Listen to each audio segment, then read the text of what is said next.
yamevuga ngo mwirukanke mu musange munsi ya gatara mu kinama yagiye kurangura ibintu bitari bizizo bamabirukanka basanga harangura ibintu flat baramubwira ngo kubera kuko utizeye Imana ukavanga umurimo w'Imana n'ibindi uzosubirira ya ruguru kandi naho nimwumva ibintu bibabaje uzabanza ufusha abana bawe babiri kandi yari afite batatu undi usigaye bikirara niko byagenze yafusha abana babiri undi yaramunaniye yasubiriye ya ruguru nagiye ruguru rimwe musanga hatyazi nani mupanga resultat zo kwishushanya resultat ya mbere nzagira gute wa nzateza ibyago yego komeza inzu ya Yerobowamu yego kumera nk'itorero rya Lewodeki niki marayika werekaga Yohana yaramubwiye ngo wandikire marayika w'itorero ry'iki rya Lewodeki ngo kuko udakonje ngo kandi ntugire gute icyo nzakora anamugira n'inama ngo yaba wari ukonje nanone bikamenyekana tukakugira umutwaro tukaza tugusengera tukavanga umwana w'akana karanananye tukamusengera ubwo rero uzi utarama warangiza ukaja mu bindi nzakuruka reka mbaze nshima ndashima Imana ko yanciriye inzira hagera hano nkaza nje kuramukanya n'abavandimwe muri Kristo Yesu byarangoye cyane kumenya aho nzabanza kubera ko hano ni mu bavandimwe ni mu rugo ni mu nshuti ni muri byose so kugira ngo menye aho nzobanza nuko nagize amahirwe havugana n'umukozi w'Imana Gedeo none andrusha imbaraga agira n'umuambasaderi umukozi w'Imana Reverend Pasteur Mboniga yaravuye hano abishyiramo imbaraga niyo mpamvu naiti hano kuri Karumeli otherwise nari kuja ahantu henshi kandi hose ni mu rugo ndashima Imana rero ko ndaje hano nje gukora ibindi kandi nabyo birashoboka si bibi ariko nje mu murimo w'Imana ngasanga abakozi b'Imana twakoranye umurimo w'Imana aho Imana yabashiriye ihema ryo kugira ngo duhugurane muri ubu buzima Imana ibishimirwa semeni haleluya ndashima Imana rero iki gitaramo nagiteguye kera twavuganye n'umukozi w'Imana ntari mu Rwanda arantu narindi ndagitegura hanyuma ngiye Gisenyi mpura na Ruboneka sinari muzi abayumbe baba baziranye gutya tuba nk'abakubitana ahantu mugakomera gutya mu gataramo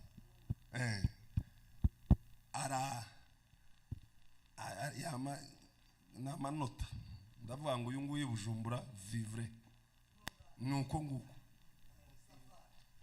duhurirana na Dawudi bamubwira ko Dawudi haguruka wewe uracyari muto ni Dawudi nawe yari yaje twahuriye mu giterane nawe hakoresha impano Imana yamuhaye ndamubwira ngo wewe kumwe nabo tuzamukana ndababwira ngo ndimo ndategura kuje Bujumbura sindakonfirma neza ariko mwitegure ko tuzajana i Bujumbura mwabavyeyi bwira mugenzi yangu n'umwaka wo gusarura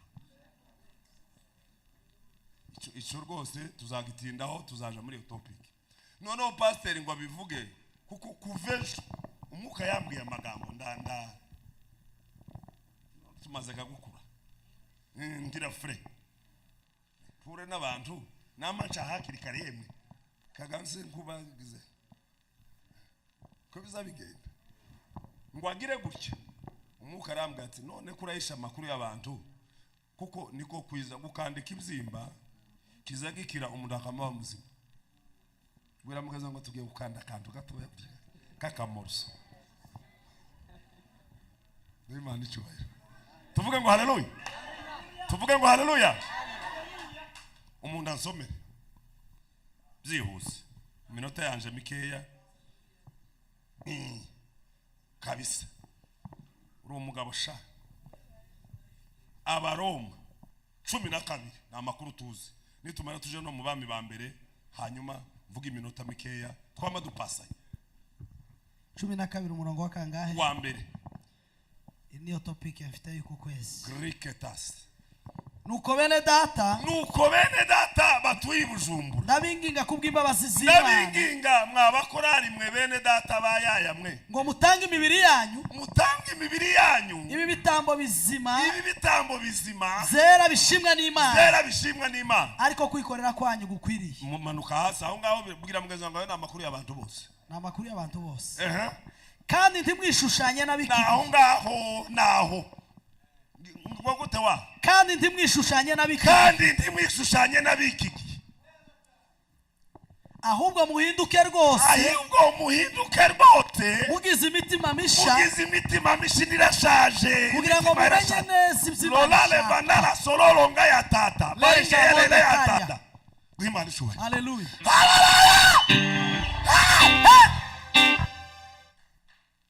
timwishushanye n'abiki gihe nayo makuru ndayabwira mugeze ngo tujye kuvuga ijambo umwanya mutoya kutishushanya n'abiki sibasaze ntibamaze abantu urangiriza kuri iri jambo papa kubwira umuntu umwe wishushanyije kandi ni umutegarugori amen bwira mugeze ngo abagore nabo basigaye bishushanya kandi bafite ifaranga simbabwira ndi muhwera bafite iki dufite n'abakameramani baza bishushanya nabo n'abakorari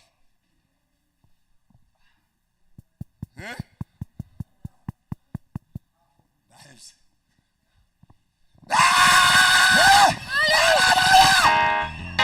kandi ndimwishushanye niki bwira mugenzi wangu tuba hacu dutuye ukwacu ntiduhwanye nabo tugira izindi ndangagaciro dufite ukundi tugenda hari uwaduhamagaye hari ibyo tugomba tugira imirongo migari hari aho tugomba guhagarara none ko muhamwishushanya n'isi koma bwira mugenzi wangu pourquoi ça koma turashize Imana ishobora tuvuge ngo haleluya abami ba mbere 14 ndahebu 14 umurongo wa mbere papa turagenda tuvuga systematique umwanya muto cyane nimara mpastiriza abavandi titire iravuza ngo ahiyanura ibizaba ku nzu ya Yeroboamu uyu nguyu yari umuyumbe wari ko uvuga amakuru y'umwami umuriro uzamwaka kugira mugeze ngo hari umwamikazi yari ishushanyije mwumva amakuru aho ico gihe Abiya mwene Yeroboamu ararwara agira gute sha ararwara kugira mugeze ngo abantu bafite ibibazo bacangagikiwe aho kugira ngo ashaka yumve ngo amurega aho mwumve ga urukumbu aho kugira ngo afata bavuga ati igitaramo gacabaye nibaze bavuga ngo pourquoi faire koma inafaa wifi yani ugonjwa gani kugira mugeze ngo Imana izifunga amakuru Imana ishobora haleluya ararwara aho Yeroboamu abwira umugore we ati agira gute wa Yeroboamu abwira umugore we ati bwira mugenzi wangu Yeroboamu yari umwami uyu ni Yeroboamu uyu yari umwami yemwe ntimwumva ko umwami ari umuntu ukomeye yemwe titwa twifuza twese kuba bami nimwumva ibyamubaye umugore wiwe kora wangu abishushanye se nabantu boroheje aho Yeroboamu abwira umugore we ati aho ndakwinginze haguruka wiyoberanye mu Kirundi mushakira Kirundi uhaguruke wirashaka kumenya Kirundi mukanya baraza gusoma Kirundi uhagukira gute uhaguruke wiyoberanye barabwira rewa umugore we iwe yari umugore yari umwamikazi birabweza muri rurati kora faze kukima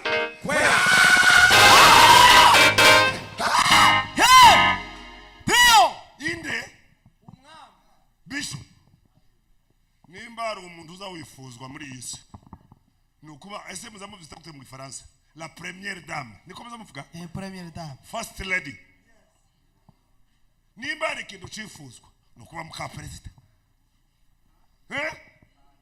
agira gute ngugira gute wa aja kwiyoberanya ngugira gute Yeroboamu abwira umugore we ati ndakwinginze haguruka wiyoberanye karashira makunoka nakandi ko kwinginga ntureke ya ndakwinginze uhaguruka uje kwiyoberanya aho utamenyekana ko uri muka Yeroboamu maze uje ishilo aho niho umuhanuzi aba. nimwumve gukuntu batagira ubwenge aje kwiyagaranya kwande wa Ku muhanuzi Shilo bira mugenzi wawe ngo se umuhanuzi azagira gute ese mu muhanuzi azagira gute azayerekwa aho ngoje ngo kwiyoberanya ku muhanuzi.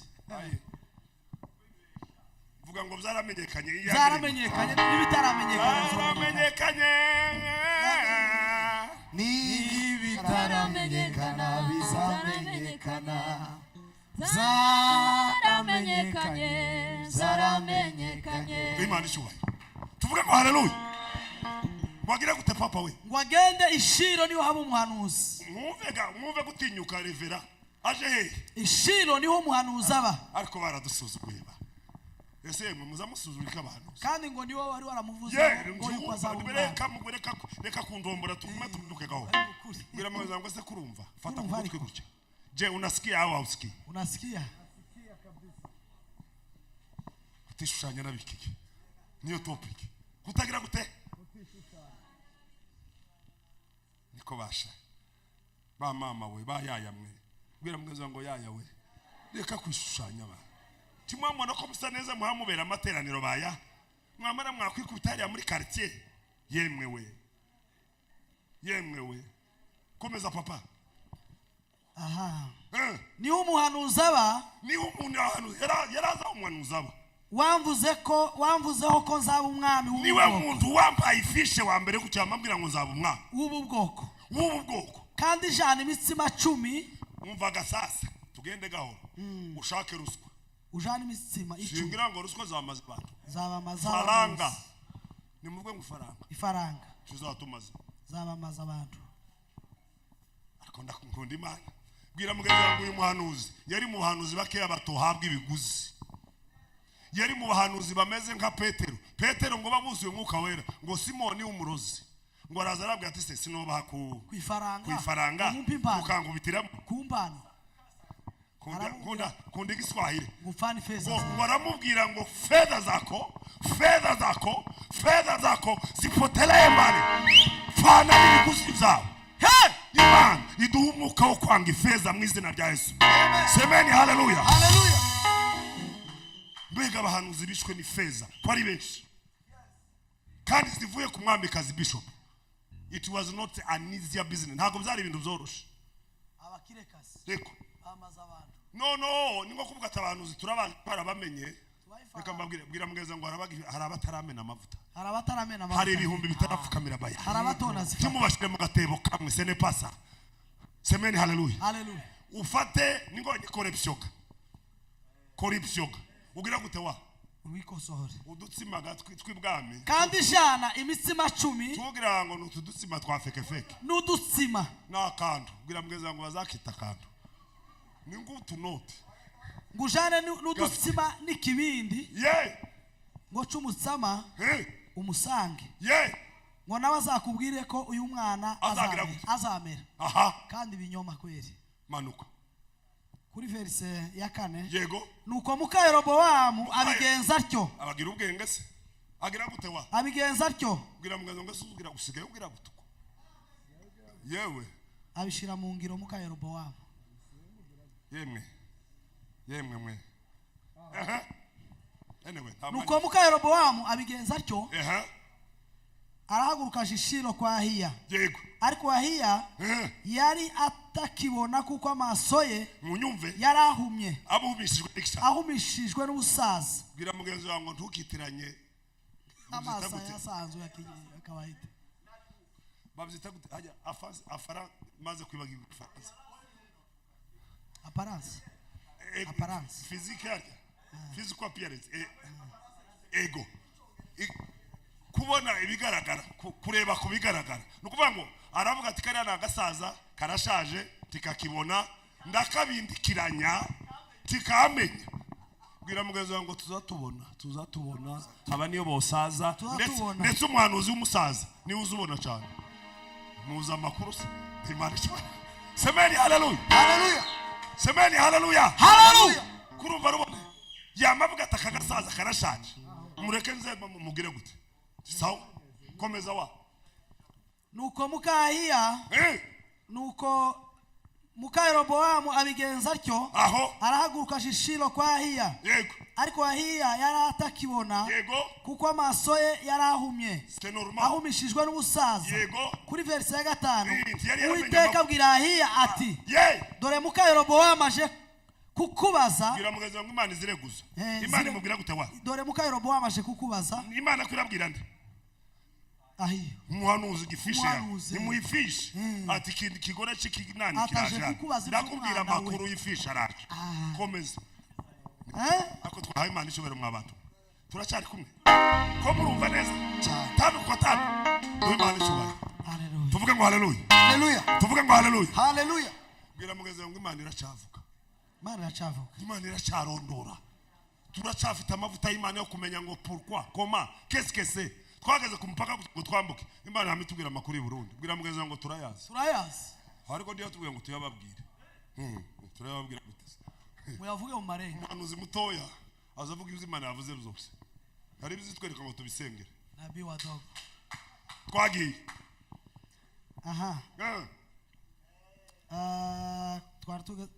dore muka Yerobowamu aje kubaza iby'umwana w'urwayi.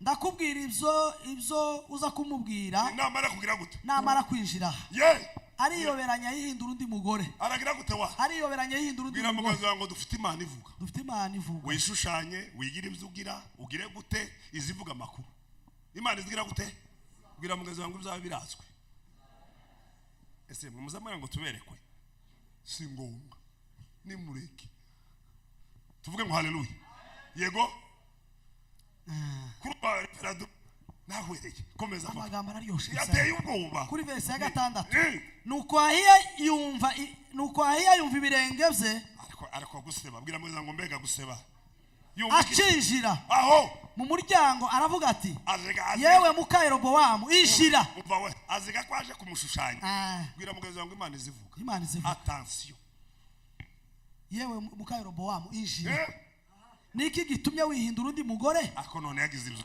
umva ngo utumwa aya magambo akomeye utumwa aya magambo akomeye genda ubwire Yerobowamu uti umva uko Uwiteka Imana ya Isiraheli ivuze ngo yego yagukuye muri rubanda irakogeza ikugira umwami w'ubwoko bwayo bw'Abisiraheli. hari uko ndakugize se ikugabaniriza igihugu igukuye mu nzu ya Dawidi yego ariko ntiwiyobere ariko tiwayibereye nk'umugaragu wayo Dawidi witonderaga amategeko yayo yego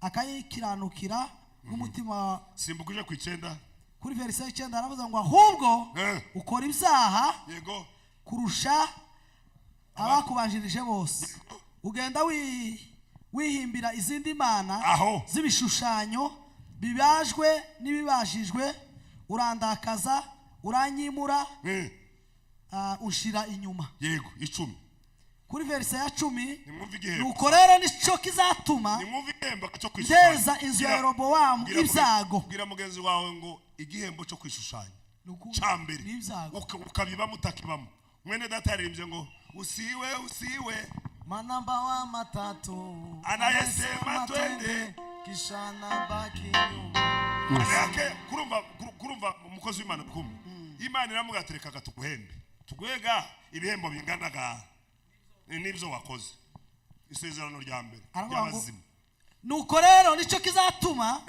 teza inzu ya Yerobowamu ibyago ngira gute wa nzayiteza ibyago bwira mugenzi wawe ngo ni wishushanya uzozo n'ibyago ubuzanira umugabo ubizanira abana bari inosa reka mbabwire ndabivuga mu marenga nk'umuntu mukuru tukibahana Imana yaratubwiye ngo twirukanke njyewe sinari muri yo delegation pasteur musore niwe waruhari harya ni mukinama we kinama ibahe irahike yamivuga umuntu yari umukozi w'Imana yari umukozi w'Imana niko twabyita yamivuga ngo mwirukanke mu musange munsi ya gatara mukinama yagiye kurangura ibintu bitari buzize kwa mabiruka basanga harangura ibintu flat baramubwira ngo kubera kuko utizeye Imana ukavanga umurimo w'Imana n'ibindi uzosubirira ya ruguru kandi naho nimwumve ibintu bibabaje uzabanza ufusha abana bawe babiri kandi yari afite bake yari afite batatu undi usigaye abikirara niko byagenze yafusha abana babiri undi yaramunaniye yasubiye iri haruguru nagiye ruguru rimwe musanga hatyazi nani mupanga resultat zo kwishushanya resultat ya mbere nzagira gute wa nzateza ibyago yego komeza inzu ya Yerobowamu yego icya kabiri umuntu wa Yerobowamu wese uzagwa mu mudugudu yego azaribwa n'imbwa nimwumve yewe nimwumve nukugira gutemwe umuntu wese wa Yerobowamu uzagwa mu mudugudu azaribwa n'imbwa isezerano rya kabiri gihembo cya kabiri uzagwa ku gasozi azaribwa n'inkongoro kuko ari Uwiteka ubivuze rekera aho ngaho hicyo barundi kazi nshuti z'umusaraba w'abavandimwe bene data ndashoje niki kirakudutera kumera nk'itorero rya Lewodeki niki marayika werekaga Yohana yaramubwiye ngo wandikire marayika w'itorero ry'iki rya Lewodeki ngo kuko udakonje ngo kandi ntugire gute icyo nzakora anamugira n'inama ngo yaba wari ukonje nanone bikamenyekana tukakugira umutwaro tukaza tugusengera tukavanga umwana w'akana karananiranye tukamusengera ubwo rero uzi utarama warangiza ukaja mu bindi nzakuruka yemwe murinzi birutse kukuruka si ibirutse biri fiziki nukuba abanyarwanda icyo ntazi ni ikintu kitagira agaciro useless bakozi b'Imana twirinde kabisa timwishushanye n'abiki gihe ndashoje ngabo witwa Eliashibu ngo bamusigiye paruwasi nguko bamusigiye paruwasi gute Nehemiya aravuga ati ngiye gusuza abantu nguko noza hano Bujumbura iwe kagaza na kamara nkasimwa ndagiye numbuye bene data akamamara ngaga kuri Karemere ukwezi yakatari hakurya muri nani muri Agape turwamwa nuko kuko yagaza kora nabi ngo bamusigira paruwasi ati none maze kubona umaze gufatisha data usigaye umenya kuyobora amateraniro none gasigara na bibiravangwa muri ico gihe ngo Eliashibu ngo ashudikana ngo na Tobi bwira mugaza ngo se ba Tobiya ese batobiba ni bibi ba mama we bazaguba bagusha yaya we batobiya ni babi mwabavyeyi ariko muzi imyaka yanyu man kibarinze bwira mugaza ngo inshuti zawe ni zande haba n'ubu bamwe kunguko baje hano bafite utuntu tuturandevu so tuvuga amakuru yose tumaze gukura kwa hayi mani cyobera ariko semeni haleluya nzambona uyu mwana akoze ikosa bazambwira ngo bibi bwira mwaza ngo kwishushanya bibi kabisa iyo rubone twagomba ko kwishushanya ari bibi bwira mwaza ngo ni bibi tabia mbaya Iswahili nisani mvuge ngo tabia mbaya kujifananisha mubwira ngo kujifananisha ni tabia mbaya kujifananisha ni tabia mbaya bakristo bavandimwe bene data lakini maovu yenu yamewafarikisha na Mungu zambi zenu zimeufisha usote usi lakini maovu yenu haleluya yamewafarikisha na Mungu imani sho tuvuga mabiri leshawe ndakugira inama muri Yesu birakunda umuntu umwe twaramusengeye abanyarwanda bazavuga neza umuntu amubwira ifishe ibintu bizamuba ngo bice biraba yamubwira uzi ko bya bintu bikorara ngo birakwambwira mwiza ngo birakora bizabikora ibi bintu ibwira mwiza ngo birakora aracara umwana yamavuga ngo ibintu birakora mureke kwishushanya inshuti zanjye timwamona abakozi b'Imana babakata imiduga angaha hari icyo Imana yari atuvuzeho iyo wishushanyije iyi masezerano yawe yose aba fake tuvuge ngo haleluya. Haleluya. Mureke bwira mweza ngo kwishushanya bibi. Imana ibakomeze, ibaha imbaraga. Amen. Mwihangane muri kigihe cy'umugoroba cy'ibigabo bikomeye, cy'ibibazo bitoroshe, ibishuko bitandukanye. Mureke twishushanya, tureke kwishushanya. Tubwire Imana ni inyembaraga. Imana ibakomeze, Imana ibafashe mu izina rya Yesu. Amen.